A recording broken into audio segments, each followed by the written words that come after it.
పివిటిజి తెగలైన కోండు, పర్జ, గదబ, కొండరెడ్డి, కొండ సవర తెగలు అత్యంత వెనుకబడిన తెగలు. ఈ ప్రాంతంలో వారి అభివృద్ధి కోసం సిసిడిపి నిధుల సాధన కోసం మహత్తర పోరాటాన్ని సిపిఎం పార్టీ నిర్వహించింది. సిపిఎం పార్టీ అభ్యర్థిగా నన్ను పార్లమెంట్ లో పంపండి, పివిటిజి గిరిజన సమస్యల పరిష్కారం కోసం, పివిటి విద్యార్థుల భవిష్యత్తు కోసం సిపిఎం పార్టీగా నేను పనిచేస్తానని చెప్పి అందరికీ హామీ ఇస్తున్నాను. మనకందరికీ ఇప్పుడు జాబ్ కార్డు వచ్చింది, మనం పని చేస్తున్నాం. నిజమా కాదా? జరిగిన వల్ల ఆ రోజు మనం ఏమన్నాము, చట్టం చేసాం, పని వచ్చింది. ఇప్పుడు ఏం తక్కువ ఉంది? రైట్, కరెక్ట్ చెప్పాం. కూలి తక్కువ ఉంది. చట్టం తెచ్చిన వాళ్ళే వారు సిపిఎం వాళ్ళు. ఆ రోజు కాంగ్రెస్ వాళ్ళతో కలిసి మళ్ళా సరే పోయింది కదా. ఇప్పుడు బీజేపీ గవర్నమెంట్ అసలు ఈ చట్టమే తీసేదామంటున్నారు. చట్టం వచ్చి ఉపాధి హామీ పథకం అమలు చేస్తే మీ ఊరికి ఎవరు లేరులే, అంత పెద్ద నాయకుడు. ఇప్పుడు అక్కడ ఢిల్లీ, హైదరాబాద్, విశాఖపట్నం పెద్ద పెద్ద నగరాల్లో పెద్ద డబ్బున్న వాళ్ళ ఇంట్లోకి పనికి వెళ్ళట్లేదు. మీరు ఎందుకు వెళ్ళట్లేదు? ఉపాధి పని ఉంది. నేను 3 గంటలు పని చేస్తే నాకు 100 రోజులు పని దినంలో నాకు ఇంత డబ్బులు వస్తుంది. అలా కూడా సరిపోయింది. వారి ఇంటికట పనికి వెళ్ళట్లేదట, వారి పొలానికి పనికి వెళ్ళట్లేదట. డబ్బులు ఉండాలి అని పోరాడితే ఉపాధి హామీ చట్టం వచ్చింది. మనకందరికీ ఇప్పుడు జాబ్ కార్డు వచ్చింది, మనం పని చేస్తున్నాం. నిజమా కాదా? జరిగిన వల్ల ఆ రోజు మనం ఏమన్నాము, చట్టం చేసాం, పని వచ్చింది. ఇప్పుడు ఏం తక్కువ ఉంది? రైట్, కరెక్ట్ చెప్పాం. కూలి తక్కువ ఉంది. చట్టం తెచ్చిన వాళ్ళే వారు సిపిఎం వాళ్ళు. ఆ రోజు కాంగ్రెస్ వాళ్ళతో కలిసి మళ్ళా సరే పోయింది కదా. ఇప్పుడు బీజేపీ గవర్నమెంట్ అసలు ఈ చట్టమే తీసేదామంటున్నారు. చట్టం వచ్చి ఉపాధి హామీ పథకం అమలు చేస్తే మీ ఊరికి ఎవరు లేరులే, అంత పెద్ద నాయకుడు. ఇప్పుడు అక్కడ ఢిల్లీ, హైదరాబాద్, విశాఖపట్నం పెద్ద పెద్ద నగరాల్లో పెద్ద డబ్బున్న వాళ్ళ ఇంట్లోకి పనికి వెళ్ళట్లేదు. మీరు ఎందుకు వెళ్ళట్లేదు? ఉపాధి పని ఉంది. నేను 3 గంటలు పని చేస్తే నాకు 100 రోజులు పని దినంలో నాకు ఇంత డబ్బులు వస్తుంది. అలా కూడా సరిపోయింది. వారి ఇంటికట పనికి వెళ్ళట్లేదట, వారి పొలానికి పనికి వెళ్ళట్లేదట. అప్పటి వరకే. కానీ మనకు ప్రతి సమస్య ఈరోజు మనం ఈ స్థితిలో నుంచి అంటే అప్పటికి ఇప్పటికి మార్పు వస్తుందంటే సిపిఎం పార్టీ మన యొక్క హక్కులు కానీ, మనకు ఒక సమస్య ఉన్నా ఏదైనా సరే మన పిల్లలకి ఇప్పుడు అన్ని చెప్పారు, వివరంగా చెప్పారు కదా. ప్రతి దానికి కూడా ప్రతి సమస్య కూడా ఉద్యమాలు చేసి మనకి ఏ పరిష్కారం కావాలన్నా మనకి ఈ యొక్క పార్టీ తప్పితే వేరే పార్టీ అయితే మనకు మిగతా వాళ్ళంతా ఏంటి ఓన్లీ పర్ బాబు ఈరోజు ఓటు వేయండి అంటారు, రేపు మళ్ళీ మనకు కనబడరు. మనం వాళ్ళ దగ్గర ఆఫీస్కి వెళ్ళి కూర్చున్నా కూడా బాబు వస్తాడు, ఒక గంట ఇంకో గంట అని చెప్పి కబులాడే మనం వెయిట్ చేసి వచ్చేస్తాం. మన అలా కాదు. వాళ్ళ అధికారం ఉన్నా లేకపోయినా సరే ఫోన్ కొట్టాలి కానీ 10 నిమిషాల్లో మన ఊళ్ళో ఉంటారు. కాబట్టి మనం కంపల్సరీగా మనం వేయాల్సింది సుత్తి కూడా గుర్తి మాత్రం తప్పకుండా మనం వేస్తాం. సరేనా? మనం ఎందుకంటే మనం పిలిస్తే మనకు అవసరానికి ఆదుకున్నాడు ముఖ్యం, కానీ మనకి ఈ ఒక్కరోజు కనిపించి రేపొద్దున కనిపించడానికి మనకు అవసరం లేదు కదా.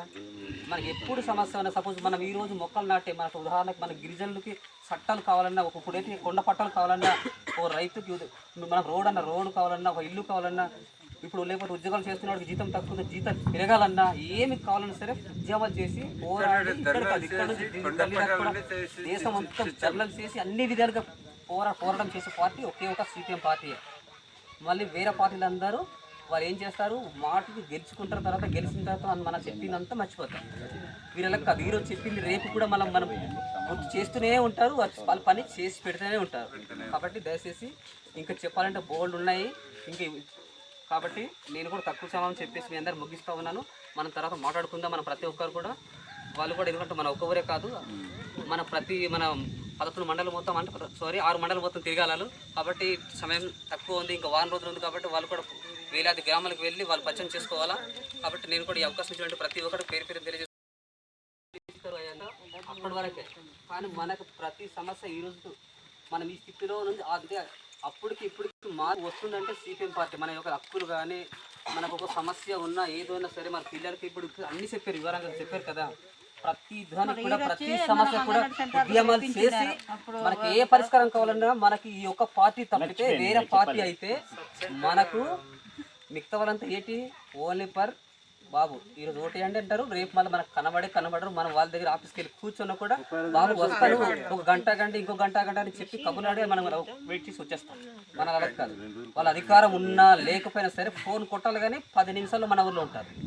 కాబట్టి మనం కంపల్సరీగా మనం వేయాల్సింది సుత్తి కూడా గుర్తు మాత్రం తప్పకుండా మనం వేస్తాం, సరేనా? మనం ఎందుకంటే మనం పిలిస్తే మనకు అవసరానికి ఆదుకున్నాడు ముఖ్యం, కానీ మనకి ఈ ఒక్కరోజు కనిపించి రేపొద్దున కనిపించడానికి మనకు అవసరం లేదు కదా. మనకి ఎప్పుడు సమస్య ఉన్నా, సపోజ్ మనం ఈ రోజు మొక్కలు నాటే, మనకు ఉదాహరణకు మన గిరిజనులకి చట్టాలు కావాలన్నా, ఇప్పుడైతే కొండ పట్టాలు కావాలన్నా, ఓ రైతుకి మనకు రోడ్డు కావాలన్నా, ఒక ఇల్లు కావాలన్నా, ఇప్పుడు లేకపోతే ఉద్యోగాలు చేస్తున్నవాడికి జీతం తక్కువ, జీతం పెరగాలన్నా, ఏమి కావాలన్నా సరే ఉద్యమాలు చేసి పోరాడి ఇక్కడ నుంచి దేశం మొత్తం చర్యలు చేసి అన్ని విధాలుగా పోరాటం చేసే పార్టీ ఒకే ఒక సిపిఎం పార్టీ. మళ్ళీ వేరే పార్టీలు అందరూ వాళ్ళు ఏం చేస్తారు, మాటకి గెలుచుకుంటారు, తర్వాత గెలిచిన తర్వాత మనం చెప్పిందంతా మర్చిపోతారు. వీళ్ళకి కాదు, ఈరోజు చెప్పింది రేపు కూడా మనం గుర్తు చేస్తూనే ఉంటారు, వాళ్ళ పని చేసి పెడుతూనే ఉంటారు.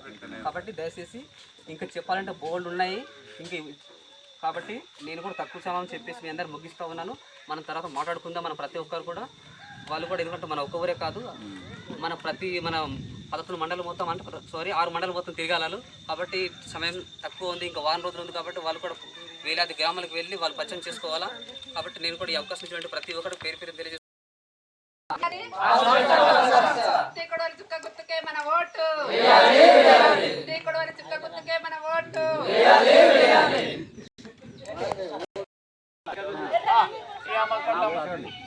మీరు కూడా కొంచెం దగ్గర రండి. ఈసారికి ఎంపీ అభ్యర్థి అని చెప్పండి.